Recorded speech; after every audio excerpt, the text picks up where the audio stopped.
Hey everybody. Today I wanted to go ahead and talk about something a little different and touch base on the untold struggles that small streamers, especially variety streamers, end up running into. I myself have been streaming for a couple years now, and I'm a variety streamer. I like to play anything and everything. Sometimes we paint on stream, sometimes we're playing Fortnite, other times we're learning how to play, some survival post-apocalyptic game or a horror game. Who knows? We like to play all different kinds of things.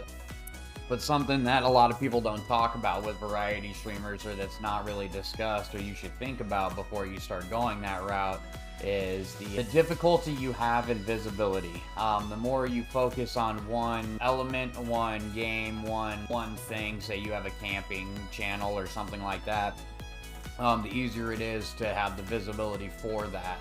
That being, and that's separate from the oversaturation of certain games like Fortnite or your Call of Duties or those kinds of things. But in the end, you may have that you may build your channel mainly on Fortnite, and when you start trying to play other games, you may notice your view count drops. You can't be upset about that, it's honestly kind of to be expected. If everybody shows up to see Fortnite and they don't see Fortnite, they're going to expect something else. They're just going to leave. And so there's that aspect of it with the view count and things like that, especially if you're a smaller streamer.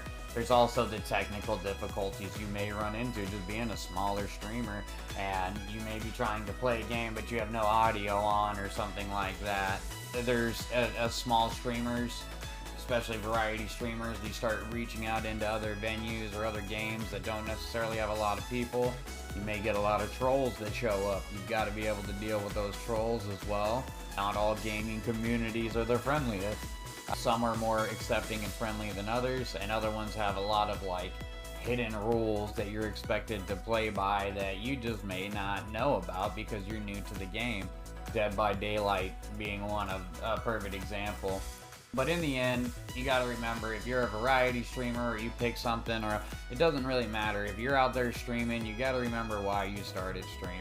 I started streaming for a social thing. I've managed to build a really, really amazing community of people. We're about 10 or 15 deep right now, but it's still some of the most amazing and wonderful, both content creators, but just wonderful people that I could surround myself with. So if you're feeling down, you're feeling, oh man, I'm not making it where I want to be, or anything of that sort, don't give up. Remember why you started streaming. You started streaming either to meet people or to entertain, or for whatever your own personal reason was. But at the end of the day, remember, we're in this together, and we're all trying to grow together. We all are just chasing our dreams, and whether or not those dreams are big, huge, you want to be Mr. Beast, or if they're small and you just want to have a great, amazing community of people, keep your eye on the prize, keep focused. And it's a small streamer. Understand that there's going to be struggles, and that's okay, and that's part of it.